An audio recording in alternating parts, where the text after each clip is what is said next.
जब आप सिविल सेवा परीक्षा की तैयारी करते हैं तो उसमें सफल या असफल होने में क्या माध्यम या मीडियम की भी कोई भूमिका होती है? आपको हिंदी माध्यम में तैयारी करनी चाहिए या अंग्रेजी माध्यम में? अक्सर आप लोगों के सामने एक ये दुविधा होती है। हालांकि आजकल की तो जो अब नई पीढ़ी है, कॉन्वेंट एजुकेटेड या पब्लिक स्कूल से पढ़ के आई है, उसमें तो ज़्यादातर बच्चे इंग्लिश मीडियम से ही पढ़ाई कर रहे हैं।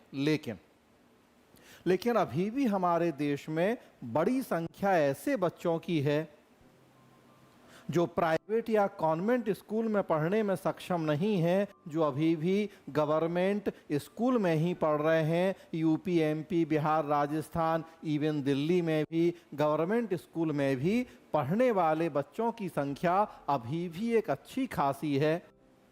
और वैसी स्थिति में अंग्रेजी में उनका हाथ थोड़ा सा तंग होता है और तब सिविल सेवा परीक्षा में फिर ये निर्णय करने में एक चुनौती होती है कि वो अपना माध्यम क्या रखें, हिंदी या अंग्रेजी। वैसे तो मेरा मानना ये है कि परीक्षा की सफलता या असफलता में माध्यम मैटर नहीं करता है। माध्यम, जैसा कि नाम है, वो एक माध्यम है अपने विचारों को व्यक्त करने का। तो ऐसी स्थिति में बेहतर यही है कि हम अपने विचार जिस माध्यम में बेहतर ढंग से व्यक्त करने में कंफर्टेबल हैं, वही माध्यम हमारे लिए सबसे अच्छा है। मान लीजिए मैं कह दूं कि अंग्रेजी माध्यम अच्छा है, लेकिन आप अंग्रेजी में अपने विचार व्यक्त करने में सक्षम ही नहीं हैं।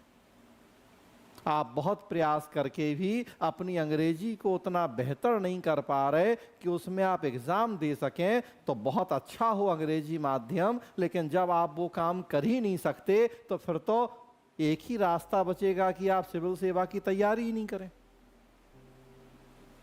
पहले से ही हिम्मत हार के बैठ जाएं। तो नहीं, बेहतर यही है कि आप जिस माध्यम में कंफर्टेबल हैं अपने विचारों को व्यक्त करने में, उस माध्यम को चुनें। उस माध्यम में आप सफल हो सकते हैं। हाँ, लेकिन हम इस सच्चाई को भी नहीं झुठला सकते कि पिछले कई सालों से यूपीएससी की सिविल सेवा परीक्षा के जो रिजल्ट आ रहे हैं उसमें अंग्रेजी माध्यम वालों का वर्चस्व बना हुआ है और हिंदी माध्यम के विद्यार्थियों की सफलता दर या उनका प्रतिशत बहुत कम रह गया है। हम इस सच्चाई को नहीं झुठला सकते क्योंकि तथ्य यही है। तो वैसी स्थिति में पहली सलाह कि जिस माध्यम में आप बेहतर हैं उस माध्यम में ही परीक्षा दें। किंतु दूसरी सलाह कि अगर आप अंग्रेजी माध्यम में बेहतर हैं या आपको लग रहा है कि साल 6 महीने के प्रयास से आप अंग्रेजी माध्यम में बेहतर हो सकते हैं, तो फिर ऐसी स्थिति में अंग्रेजी माध्यम को ही चुनना आज के समय की सच्चाई, एक वास्तविकता है। लेकिन बात केवल यहीं खत्म नहीं होती है। अंग्रेजी माध्यम के रिजल्ट ज़्यादा और हिंदी माध्यम के रिजल्ट कम क्यों हैं, हमें उसके पीछे के कारण को भी जानना होगा। और अगर हम उस कारण का निवारण कर देंगे तो हिंदी माध्यम के रिजल्ट भी बढ़ जाएंगे, पहले के जैसे हो जाएंगे। 2011 के पहले जब सीसेट नहीं हुआ करता था तब हिंदी माध्यम के रिजल्ट ही ज़्यादा होते थे अंग्रेजी माध्यम की तुलना में। स्थितियां तब बदलीं जब 2011 में प्रीलिम्स में ऑप्शनल की जगह सीसेट का पेपर जोड़ा गया।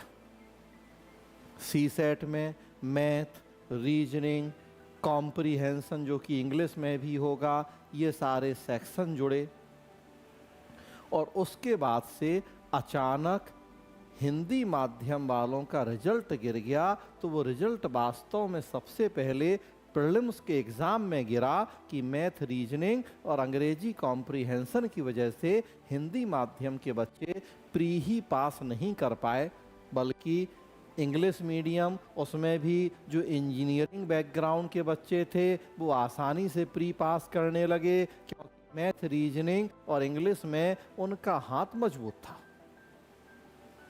तो असल समस्या वहां है।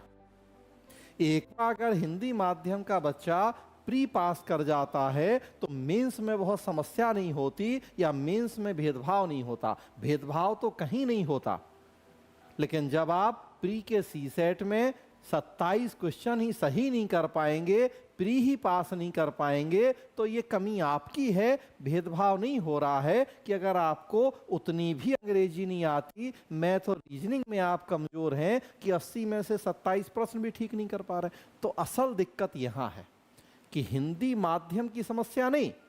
समस्या क्या है कि जनरली लोग हिंदी माध्यम से 10th 12th या ग्रेजुएशन करते हैं तो ऐसा देखा जाता है कि उनकी मैथ, रीजनिंग कमजोर है।